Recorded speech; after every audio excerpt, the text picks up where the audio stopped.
This video has gore. Get the fuck up. This game is gory and flashy as fuck. Half the time I don't even know what's happening on screen. Legit, this thing should have an epilepsy warning, but for some reason it does not. And for some unknown reason, this game is also called...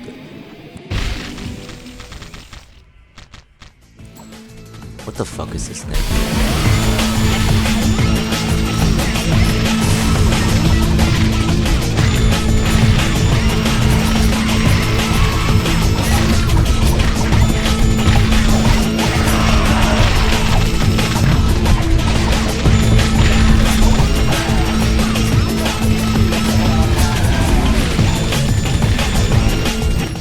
This game feels like it was made more for the benefit of the developers instead of the players, and I fucking love it. The amount of edginess packed into this game puts a modern day 13-year-old to shame. From the art style to the visuals, everything just screams 2010s type of shit, bro. It has this webcomic type of style to it. It's all very gray, no colors. Mostly you're just gonna see orange or green depending on the scenario, but most of the time red and gray, especially red, because half of the time you're gonna be painting each room you step into with red. After you kill certain bosses, the screen will literally just go red. That's how fucking bloody it gets.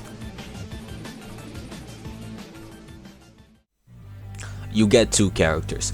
The possessed cannibal girl, Yuki. By the way, her being a cannibal has no correlation whatsoever to her being possessed. She just is a fucking cannibal because she wants to. And the self-proclaimed Dishwasher, who was only a dishwasher for approximately 30 seconds in the prequel game. Here from the future, I made an oopsie. Apparently, you need to be a samurai, a ninja, and be humiliated to be a dishwasher. I don't fucking know. And they're basically both vampires just trying to overthrow the government. Yeah, that's all you need to know, really. I'm not gonna talk about any of the side characters, since all of them except for one are there just to serve as something for the main characters to brutally murder in their story of overthrowing the government. You really don't play this game for the story. The gameplay is where it's all at. Speaking of which, let's get on to weapons. Let's start with Yuki. Yuki gets a katana, generic, fast, all-rounder. No, nothing much. Probably still the best weapon in her kit though. Forgot to mention, she also has a chainsaw for an arm. Self-explanatory, really. It's kind of really fucking useless though, for the exception of a few executions. Other than that, you're never gonna use it. She also gets twin hooks called the kamikaze, which is basically faster, shorter katana. Not really useful, but it's there. It's okay. There's also the cloud sword, which I really wonder what reference that is, guys. Guys, did you get the reference? The reference? Yes, the reference. It's slow and it doesn't do much damage for some reason, but it's kind of cool. It electrifies itself and stuff. And the best weapon in her kit is a syringe called the painkiller. That shit is so awesome. You suck a motherfucker dry so hard, he pops like a fucking balloon. It's amazing.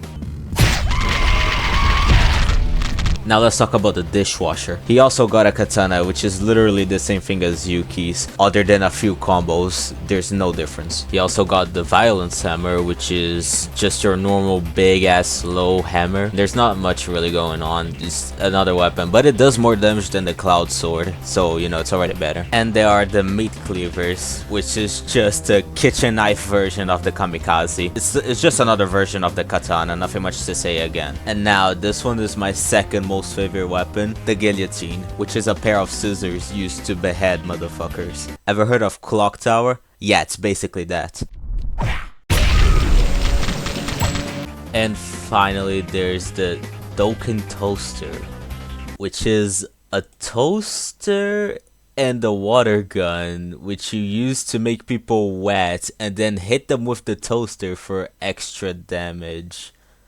Someone was on crack on making this one, bro. What the fuck? Either way, it's a very gimmicky weapon. There's not really much to it. I never used it. Literally only used it once just to get footage for this. I don't got much more to talk about this game, so I'm gonna start talking about the side content and a bit more about the enemies too, since they do have some pretty cool interactions. Other than being able to absolutely mutilate every enemy in the game, you can also give them existential dread. If you get them to low enough HP, they'll actually just stand still, looking down, all sad, and let you kill them. And depending on the enemy, others will fucking kill themselves before they let you kill them. It's actually kind of fucking insane. And to make sure that you're not getting jumped all the fucking time, the enemies can also hit themselves. It's really fucking funny, honestly. I guess I should be talking about bosses too, but quite honestly, there's not much going on with them. It's basically just dodge and attack. That's all you gotta do. Get behind them when they're vulnerable. That's it. But the boss executions are pretty fucking sick though. You also get little rhythm mini games, which are basically something you gotta find through exploration.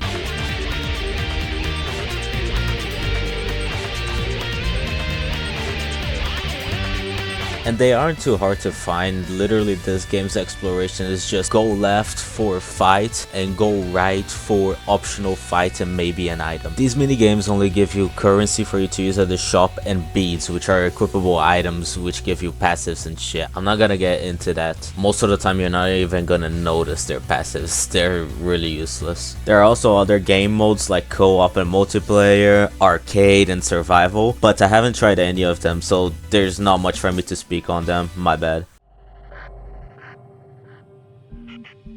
Here's a crazy thought. I think you should buy the game. But for real, you can get it on Steam for £8. If you catch it on discount, you can get it for like £1.50. It's an actual amazing deal for what you're getting. I think it's also on Xbox, but I do not know anything about Xbox. And yeah, that's it for the video. This was my first time making a commentary type of video like this. I just hope I convinced someone to buy this game, honestly.